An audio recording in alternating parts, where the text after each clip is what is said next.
Hello everyone, ತುಂಬ ದಿವಸದಿಂದ ಅನ್ಕೊತಾ ಇದ್ದೆ ಡ್ರೆಸ್ಸಿಂಗ್ ಟೇಬಲ್ ಎಲ್ಲ ಕ್ಲೀನ್ ಮಾಡಬೇಕು ಅಂತ. ಇನ್ಫ್ಯಾಕ್ಟ್ ಆರ್ಗನೈಸರ್ಸು ಕೂಡ ತರಿಸಿದ್ದೆ, ಆರ್ಗನೈಸ್ ಮಾಡಿ ನೀಟಾಗಿ ಇಡೋಣ ಅಂತ. ಬಟ್ ಟೈಮೇ ಆಗಿರಲಿಲ್ಲ. ಇವತ್ತು ಹೇಗೂ ವೀಕೆಂಡು ಮನೇಲಿದ್ವಿ. ಹಾಗೆ ಲಿಶುನ ಶರಣ್ ನೋಡ್ಕೊತಾರೆ. ಸೊ ಲಿಶು ಶರಣ್ ಜೊತೆ ಇರ್ತಾಳೆ, ನಾನು ಆರಾಮಾಗಿ ಕ್ಲೀನ್ ಮಾಡ್ಕೊಬೋದು ಅಂತ ಮಧ್ಯಾಹ್ನ ಊಟಕ್ಕೆಲ್ಲ ರೆಡಿ ಮಾಡಿ ಇವಾಗ ನಾನು ಡ್ರೆಸ್ಸಿಂಗ್ ಟೇಬಲ್ ಕ್ಲೀನ್ ಮಾಡ್ಕೊಳೋದಕ್ಕೆ ಬಂದೆ.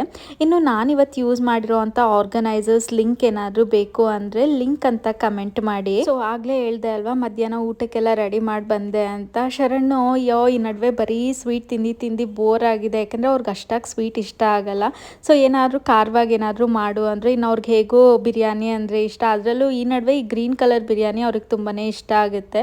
ಸೊ ಅದನ್ನೇ ಮಾಡೋಣ ಅಂತ ರೆಡಿ ಮಾಡ್ಕೊತಾ ಇದ್ದೀನಿ. ಏನಿಲ್ಲ, ಇದ್ರ ಮಸಾಲೆಗೆ ಸ್ವಲ್ಪ ಪಾಲಕ್, ಪುದೀನ ಹಾಗೆ ಜಿಂಜರ್ ಗಾರ್ಲಿಕ್ ಚಿಲ್ಲಿನ ತೊಗೊಂಡಿದ್ದೀನಿ. ಪಾಲಕ್ನ ಜಸ್ಟ್ ಕಲ್ಲರಿಗೆ ತೊಗೊಂಡಿದ್ದೀನಿ ಅಷ್ಟೇ. Thank you for watching. Bye.